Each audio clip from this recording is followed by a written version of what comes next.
നമസ്കാരം. അവസാനത്തെ സിക്സ് പറത്തിയതിനു ശേഷം സ്റ്റേഡിയത്തിൽ പിച്ചിൽ നോക്കിയിട്ട് KL രാഹുൽ പറഞ്ഞൊരു സംഭവമുണ്ട്. ഈ പിച്ച് എന്റേതാണ്, ഈ ദിവസം എന്റേതാണ്. സത്യം പറഞ്ഞാൽ അമ്മാതിരി ബാറ്റിംഗ് ആയിരുന്നു, അമ്മാതിരി സൂപ്പർ ക്ലാസ്, വേറെ ലെവൽ എന്നൊക്കെ പറയാൻ പറ്റുന്ന ഒരു ബാറ്റിംഗ് ആയിരുന്നു നമ്മുടെ KL രാഹുൽ പുറത്തെടുത്തത്. ഏതാണ്ട് 93 റൺസാണ് KL രാഹുൽ അടിച്ചെടുത്തത് അല്ലെ. 93 റൺസ്, 53 ബോളുകൾ മാത്രം നേരിട്ട് കൊണ്ട് 6 സിക്സുകളും 7 ഫോറുകളും. ഇത് ഈ 93 റൺസ്, ആ റൺ എങ്ങനെ അവൻ കൊണ്ടുവന്നു, എങ്ങനെ ഈ 93ലേക്ക് എത്തി നോട്ട് ഔട്ട് ആയിട്ട് തന്റെ ടീമിനെ ജയിപ്പിച്ചു, അവിടെയാണ് നമുക്ക് പറയാനുള്ളത്. മനസ്സിലായി? സത്യം പറഞ്ഞു കഴിഞ്ഞാൽ ഇന്നത്തെ കളി എവിടെയാണ്? ചിന്നസ്വാമിയിലാണെന്ന കളി. അതായത് ബാംഗ്ലൂർ ചുവന്ന പട നിറഞ്ഞു നിൽക്കുന്ന സ്റ്റേഡിയം ആയിരുന്നു. കംപ്ലീറ്റ് ചുവന്ന പടകളെ കൊണ്ട് നിറഞ്ഞു നിൽക്കുന്ന ഒരു സ്റ്റേഡിയം. അവിടെ ഡൽഹിയുടെ ആരാധകരായിട്ട് കുറച്ച് ഇടയ്ക്കിടയ്ക്ക് ഓരോന്നുണ്ട് എന്നല്ലാതെ മൊത്തത്തിൽ ചുവന്ന പടയാണ്. ആ ചുവന്ന പടയെ അക്ഷരാർത്ഥത്തിൽ എന്ത് ചെയ്തു, തമാമൊരക്ഷരം മിണ്ടാൻ പറ്റാത്ത രീതിയിലാക്കിക്കൊണ്ടാണ് KL രാഹുലും അവസാന സ്റ്റബ്സും കൂടി ചേർന്നുകൊണ്ട് നേടിയ പാർട്ണർഷിപ്പ്, 100 കഴിഞ്ഞ പാർട്ണർഷിപ്പ് എന്ത് ചെയ്തു, 4 വിക്കറ്റ് 6 വിക്കറ്റിനാണ് അവർ ജയിച്ചിരിക്കുന്നത്. 13 ബോളുകൾ എറിയാനുണ്ടായിരുന്നു. അതായത് RCB 163 റൺസ് അടിച്ചു 7 വിക്കറ്റിന്. ഈ പറയുന്ന ഡൽഹി 169, 4 വിക്കറ്റ് മാത്രം നഷ്ടത്തിൽ 17.5 ബോളിൽ ഒരു പടുകൂറ്റൻ സിക്സോടുകൂടി നമ്മുടെ KL രാഹുൽ എന്ത് ചെയ്തു, അങ്ങനെ അവരുടെ ടീമിനെ ജയിപ്പിച്ചു. അതായത് ഈ പറയുന്ന ഡൽഹിയുടെ വിജയഗാഥ, ഒരു കളി പോലും തോറ്റിട്ട് 4 കളി കളിച്ചു, 4 കളിയും ജയിച്ചു. അങ്ങനെ ആ വിജയഗാഥ വീണ്ടും തുടരുകയാണ് എന്നുള്ളതാണ്. എവിടെയാണ് ഈ കളി തോറ്റതെന്ന് പറഞ്ഞാൽ ഞാൻ പറയും, ഈ കളി അതായത് സെക്കൻഡ് ഹാഫിൽ 10 ഓവർ വരെ എനിക്ക് തോന്നുന്നു ഈ RCBക്ക് ആയിരുന്നു വിജയ പ്രതീക്ഷ കൂടുതലുണ്ടായിരുന്നത്. ഒരു 70-30 പ്രതീക്ഷയായിരുന്നു. 10 ഓവറിന് ശേഷം ലിവിങ്സ്റ്റണിനെ കൊണ്ടൊരു ഓവർ എറിയിപ്പിച്ചു. അവരുടെ ക്യാപ്റ്റൻ ഒരു ലിവിങ്സ്റ്റണിനെ കൊണ്ട് ആ ഒരു ഓവറിൽ എനിക്ക് തോന്നുന്നു 10-20 റൺസ് എന്തോ അടിച്ചു എന്ന് തോന്നുന്നു. ആ ഒരു ഓവറിന് അവിടെ വെച്ചാണ് ടേണിങ് ആവണത്. ഈ കളി അഹക്കൂടി തിരിയുന്ന ആ ഒരു ഓവർ ഉണ്ട്. ആ ഓവർ കൊടുക്കേണ്ട ഒരു ആവശ്യമില്ലായിരുന്നു. ബാക്കിയുള്ള ബൗളേഴ്സ് എല്ലാം വളരെ ടൈറ്റ് ആയിട്ട് എറിഞ്ഞുകൊണ്ടിരിക്കുന്ന സമയത്ത് ലിവിങ്സ്റ്റണിനെ കൊണ്ട് ഓവർ കൊടുക്കുന്നു. ഇവരെന്ത് ചെയ്തു, അവരുടെ ആ പ്രഷറൊക്കെ മാറുന്നു. അതിനുശേഷം ഹേസൽവുഡ് വരുന്നു. ഹേസൽവുഡിന് 10-22 റൺസ് അടിക്കുന്നു. അപ്പൊ കഥകൾ നമുക്ക് പറയാം. ഇനി എന്തായാലും നമുക്ക് സ്കോർ ബോർഡ് എങ്ങനെയും നോക്കാം. ശരി, സ്കോർ ബോർഡ് അപ്പം RCB 163 റൺസ് അടിച്ചു 7 വിക്കറ്റ് നഷ്ടത്തിൽ. സാൾട്ട് കിടിലം തുടക്കമാണ്. സാൾട്ട് പിന്നീട് എന്ത് ചെയ്തത്, തുടക്കം ഇട്ടത് 3 സിക്സുകളും 4 ഫോറും 17 ബോൾ മാത്രം നേരിട്ടുകൊണ്ട് 37 റൺസ്. സത്യം പറഞ്ഞാൽ ഇവർ ഈ 3ാമത്തെ ഓവറിൽ തന്നെ 50 കടന്നതാണ്. മനസ്സിലായോ? എന്നിട്ടും അതിന്റെ കൂട്ടത്തിൽ വിരാട് കോഹ്ലി നല്ലൊരു പിന്തുണ നൽകി. 14 ബോളുകൾ നേരിട്ടുകൊണ്ട് 22 റൺസ്, 2 സിക്സ് 1 ഫോർ. അതിനുശേഷം പട്ടിക്കല് 1 റൺസ് മാത്രമേ എടുക്കാൻ സാധിച്ചുള്ളൂ. പട്ടിദാർ, അവരുടെ ക്യാപ്റ്റനായ പട്ടിദാർ 25 റൺസ് അടിച്ചു. പിന്നീട് പറവറ വിക്കറ്റ് പോയി. പട്ടിദാറാണ് പിടിച്ചു നിന്ന് ഈ ഒരു സ്കോറിലേക്ക് എത്തിച്ചത് എന്നുള്ളതാണ്. ലിവിങ്സ്റ്റൺ 4, യുധേശ്വർ ശർമ്മ 3, പിന്നെ കുനാൽ പാണ്ഡ്യ അവസാനം വന്നൊരു 18 റൺസും. പിന്നീട് ടിം ഡേവിഡ് വന്നാണ് ലാസ്റ്റ് ഇവരുടെ സ്കോർ ഇത്രയും ലെവലൊക്കെ മാറ്റിയത്. ടിം ഡേവിഡ് ആയിരുന്നു. 37 റൺസ് അടിച്ചു 20 ബോളുകൾ ഫേസ് ചെയ്തിട്ട് 4 സിക്സുകളും 2 ഫോറുകളും അടിച്ചുകൊണ്ട് എടുത്തത്. 61 ആദ്യത്തെ വിക്കറ്റ് ഇവരെ വീഴുന്നത്. മനസ്സിലായോ?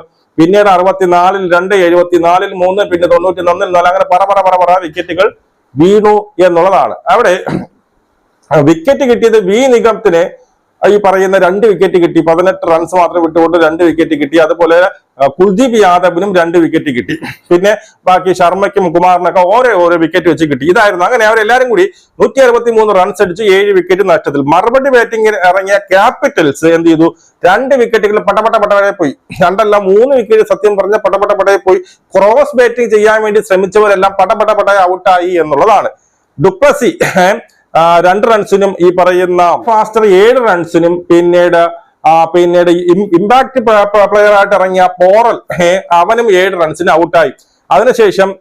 അതിനുശേഷമാണ് പിന്നെ പട്ടേൽ പെട്ടെന്ന് ഔട്ട്. അവരുടെ ക്യാപ്റ്റൻ കൂടിയ പട്ടേൽ 15 റൺസ് അടിച്ച് ഔട്ടായി. അതിനുശേഷം KL രാഹുലും സ്റ്റബ്സും കൂടി ചേർന്നുകൊണ്ടാണ് അവരുടെ അൺബീറ്റൻ ആയിട്ട് എന്ത് ചെയ്തു, നിന്നുകൊണ്ട് അവരുടെ പാർട്ണർഷിപ്പ് ഏതാണ്ട് 100 റൺസിന് മേളിൽ പാർട്ണർഷിപ്പ് എടുക്കുകയും 93 റൺസ് KL രാഹുൽ അടിച്ചുകൂട്ടി. വെറും 53 ബോളുകൾ മാത്രം നേരിട്ടുകൊണ്ട് 93 റൺസാണ് KL രാഹുൽ അടിച്ചുകൂട്ടിയത്.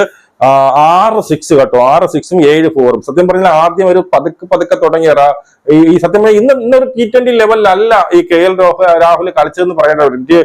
KL രാഹുലിന് പറ്റിയ ഒരു സ്കോർ ആയിരുന്നു ഇന്ന്. 163 റൺസ് മതിയായിരുന്നു. ഒരു 1 ഡേ സ്റ്റൈലിൽ കളിച്ചാൽ മാത്രം മതിയായിരുന്നു. അതുപോലെ KL രാഹുലിന് ഫോം ആവാനും ഒന്ന് ക്ലച്ച് പിടിക്കാനും അല്ലെങ്കിൽ ഒന്ന് ടച്ച് ആവാനൊക്കെ ഉള്ള സമയം കിട്ടി. അതൊക്കെ നല്ല ട്രെയിനിങ്ങും ഒക്കെ ഉണ്ടായിരുന്നു. അതുമല്ല ഇത് എടുത്ത് പറയാല്ല, KL രാഹുലിന്റെ ഒരു പുട്ട് കേച്ച്, എനിക്ക് 10-20 റൺസ് ഉണ്ടായിരുന്നപ്പോൾ KL രാഹുലിന്റെ ഒരു പുട്ട് കേച്ച് എന്ന് പറയാൻ പറ്റില്ല. പക്ഷെ അന്നേരം കയ്യിലിരുന്ന കേച്ചാണ് അവരെ ക്യാപ്റ്റൻ തന്നെ കളഞ്ഞു. അത് വലിയ അവർക്ക് ഒരു തിരിച്ചടിയായി എന്നുള്ളതാണ്. മനസ്സിലായോ? പിന്നെയാണ് KL രാഹുൽ നോട്ട് ഔട്ട് ആയി നിന്നുകൊണ്ട് അവസാനമൊക്കെ കിടില വരുന്നത്. ആ ഹേസൽവുഡിന്റെ ഒക്കെ ഓവർ ഏതാണ്ട് 22 റൺസ് ഹേസൽവുഡിന്റെ ഓവർ, ഹേസൽവുഡിന്റെയും ഈ പറയുന്ന ലിവിങ്സ്റ്റന്റെയും ഓവർ, ആ 2 ഓവറിലാണ് കളി നേരെ ഡൽഹിയുടെ പക്ഷത്തേക്ക് ചേർന്നത്. ഇനി വിക്കറ്റ് കിട്ടിയ ആർക്ക് കിട്ടുന്ന ഭുവനേശ്വർ കുമാറിന് 2 വിക്കറ്റ് കിട്ടി, ദയാലിന് 1 വിക്കറ്റ്, ശർമ്മയ്ക്ക് 1, അങ്ങനെ ഓരോ വിക്കറ്റുകൾ കിട്ടിയപ്പോ എന്തായാലും RCB അങ്ങനെ തോറ്റിരിക്കുകയാണ്. ഇനി നമുക്ക് പോയിന്റ് ടേബിൾ ഏതും കൂടി നോക്കാം. പോയിന്റ് ടേബിൾ എങ്ങനെയൊന്നും കൂടി നോക്കിയോ? IPL table. ഓക്കെ, ഇപ്പം പോയിന്റ് ടേബിൾ നോക്കുമ്പോ ഗുജറാത്ത് ടൈറ്റൻസ് ആണ് ഇപ്പോഴും 5 കളികളിൽ 4 കളികൾ ജയിച്ചുകൊണ്ട് 8 പോയിന്റുമായിട്ട് 1-ാം സ്ഥാനത്തേക്ക് ഗുജറാത്താണ്. ഡൽഹി വീണ്ടും 2-ാം സ്ഥാനത്ത് തന്നെ തുടരുന്നു. ഡൽഹി 4 കളികളിൽ 4 ജയിച്ചു, 8 പോയിന്റുമായിട്ട് ഡൽഹി എന്ത് ചെയ്യുന്നു 2-ാം സ്ഥാനം. RCB ഇപ്പോഴും 3-ാം സ്ഥാനം തന്നെയാണ്. 5 കളികളിൽ 3 ജയവും 2 തോൽവിയും, ഇന്നത്തെ തോൽവി കൂടെ 2 തോൽവിയായി 6 ഇതുമായിട്ട് നിൽക്കുന്നു. പഞ്ചാബ് 4 കളികളിൽ 3 കളികൾ ജയിക്കും, 1 കളി മാത്രമേ തോറ്റിട്ടുള്ളൂ. അവരെന്ത് ചെയ്യുന്നു 6 പോയിന്റുമായിട്ട് RCBയുടെ കൂടെ തന്നെ ഉണ്ട്. പിന്നെ LSG 5 കളിയിൽ 3 കളികൾ തോറ്റ് 2 തോൽവി, അവർക്കും 6 പോയിന്റ്.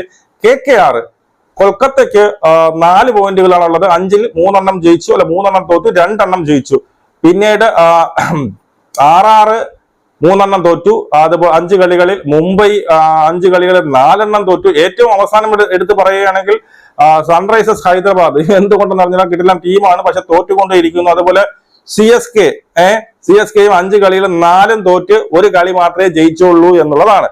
അപ്പോ ഇങ്ങനെ എന്തൊക്കെ പറഞ്ഞാലും നാളെ CSKയും എനിക്ക് കൊൽക്കത്തയായിട്ടുള്ള കളിയാണെന്നാണ് എന്റെ ഒരു ഓർമ്മ. അങ്ങനെയാണെങ്കിൽ ഈ ധോണിയെ എന്തായാലും വീണ്ടും ക്യാപ്റ്റൻസി കൊടുത്തു എന്നുള്ളൊരു വാർത്ത വരുന്നുണ്ട്.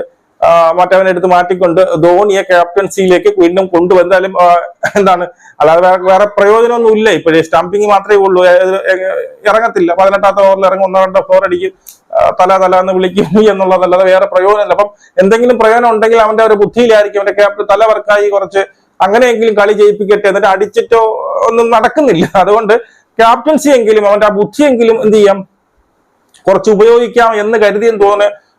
പിന്നെ ധോണിയെ പിന്നെ അങ്ങോട്ടുള്ള റെഹാനെ മാറ്റിക്കൊണ്ട് ധോണിയെ അങ്ങോട്ടുള്ള കളികളെ ക്യാപ്റ്റൻസി സ്ഥാനം കൊടുക്കാൻ പോകുന്നു എന്നുള്ളൊരു വാർത്ത കേൾക്കുന്നുണ്ട്. അപ്പൊ എന്തായാലും ഇന്നത്തെ കളി ഈ പറയുന്ന ഡൽഹിയും നമ്മുടെ RCBയുമായിട്ടുള്ള കളിയിൽ വളരെ കിടിലമായിട്ട് വളരെ ക്ലാസ് ബാറ്റിംഗ് ആയിരുന്നു നമ്മുടെ KL രാഹുലിന്റെ വകയായിട്ട് കണ്ടത്. തുടർച്ചയായിട്ടുള്ള 2-ാം ഹാഫ് സെഞ്ചുറിയാണ് അടിച്ചത്. ഇന്ന് കുറച്ചും കൂടി റൺസ് ഉണ്ടായിരുന്നെങ്കിൽ അവന്റെ ഒരു സെഞ്ചുറി നമുക്ക് ഇന്ന് കാണാൻ സാധിക്കുമെന്ന്. കിടിലം കളിയായിരുന്നു, എനിക്ക് ഭയങ്കര ഇഷ്ടപ്പെട്ടു അവന്റെ ബാറ്റിംഗ്. എന്തായാലും നമുക്ക് വീണ്ടും കാണാം. ജയ് ഹിന്ദ്.